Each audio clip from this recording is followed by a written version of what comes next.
Hello, viewers. Good day. Again today, Oscar Wilde.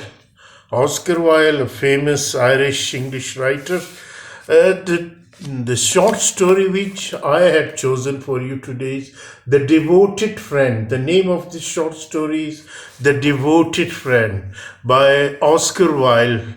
So this is a very interesting short story. It is about the nature of friendship. Here the Oscar Wilde tells us that a friendship should be without any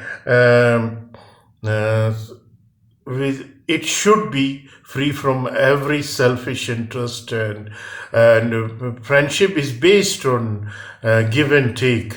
So if you want to make somebody happy, you must give and take. So this is a question of give and take. Here we have, in this short story, the devoted friend, but here we find a very unequal friendship between two friends. The devoted friend is one of though it is a fairy tales for children written by Irish author Oscar Wilde, who born in 1854 and who died in 1900. It was published in 1888. Along with the collection of other short story, The Happy Prince and other tales. So the devoted friend, this short story, The Devoted Friend, is about a miller named Hook, who professes to be devoted to his friend Hans. So this is the story of two friends, Miller and Hans. But in actual fact, he uses Hans. Hans was a very sincere and a devoted friend, but Miller is very selfish and insists on his performing endless favors for him, without Huck giving anything back in return. So in this story, the story begins like this devoted friends takes the form of a frame story. It is a frame story, a story within a story, whereby a character within this tale tells the story to another character.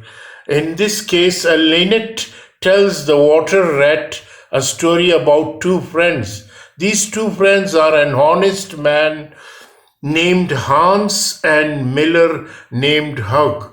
However, it quickly became apparent that Hug the Miller is not Hans' true friend. Even though he talks a great deal about what a great friend he is to Hans, instead, it soon becomes obvious to the reader that the Miller uses Hans, taking from him and giving nothing in return. So the Miller regularly helps himself to fruits and flower from Hans' garden, take every benefit from his garden, with Hans giving him his blessing to do so. But when winter comes and Hans' garden is bare, the Miller stops coming round to see his friend. When spring returns, the Miller starts paying Hans regular visit once again and promises to give him an old wheelbarrow which Hans needs. But although he repeatedly refers to the wheelbarrow he is going to give to Hans, the Miller never does so. Instead, he repeatedly uses the promises of the wheelbarrow which he is definitely going to give to his friend in order to persuade or guilt trip Hans into doing favor for him.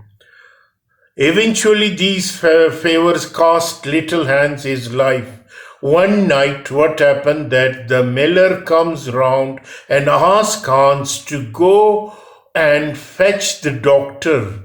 After the Miller's son has an accident, Hans agrees to do so. But when he requests to borrow the Miller lantern to help him see his way in the dark, the Miller says he would prefer not to lend his new lantern in case anything happened to it.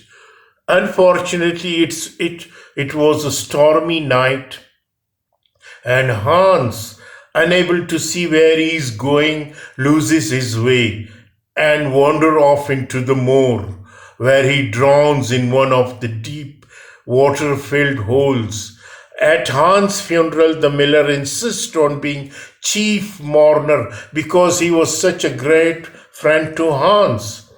Although he complains that now Hans has died, he doesn't know what to do with his wheelbarrow, which is cluttering up the place at home.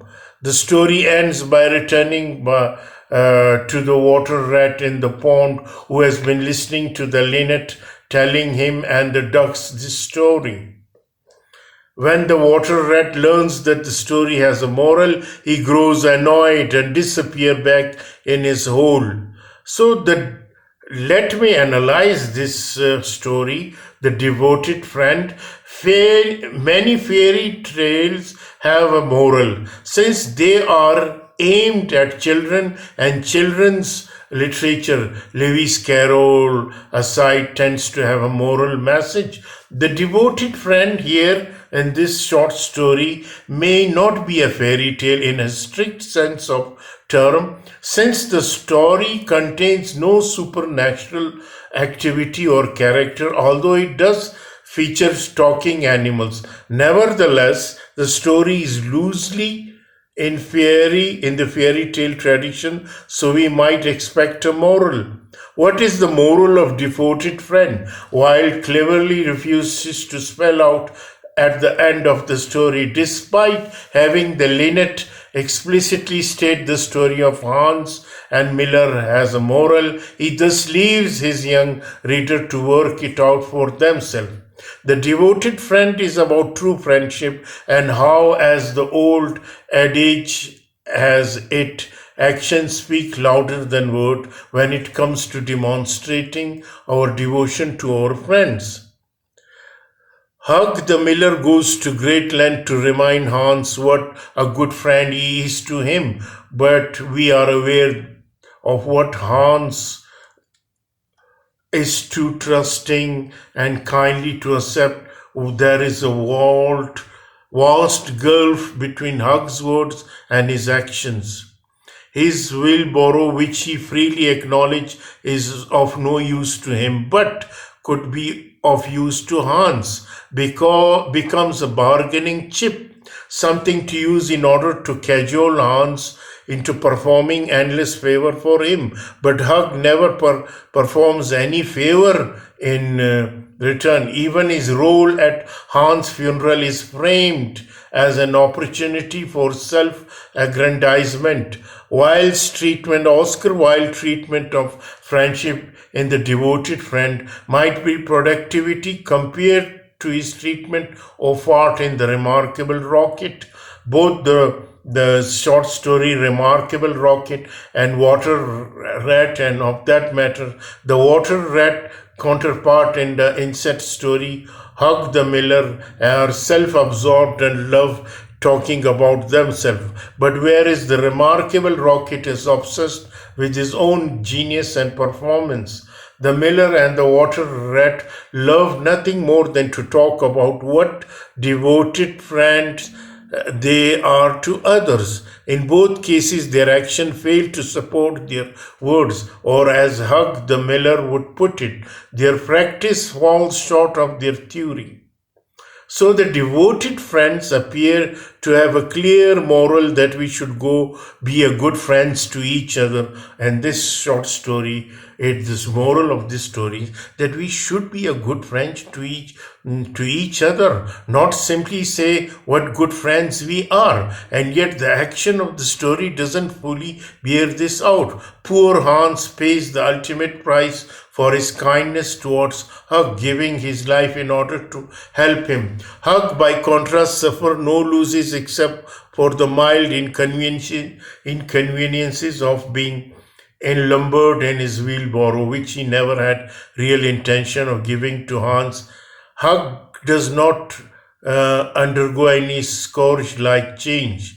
So viewed this, The Devoted Friends is actually more of a satire of a moral fable or a fairy tale than it is a moral tale itself. Indeed, in giving his hapless character the name Hans Wilde was almost certainly poking gentle fun at Hans Christian Andersen, the Danish master of the fairy tale, in which moral messages and tragic occurrences both loomed large. Wilde's story in the last analysis might be regarded as a playful pricking of Anderson's bourgeois high seriousness, in which moral, like a friendship, is proudly stated but never acted upon.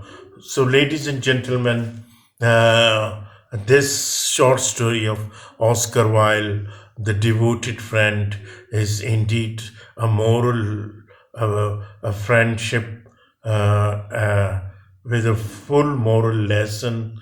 And as I told you, friendship is not only to make somebody happy, is a question of give and take. So I think you had enjoyed this. Thank you very much.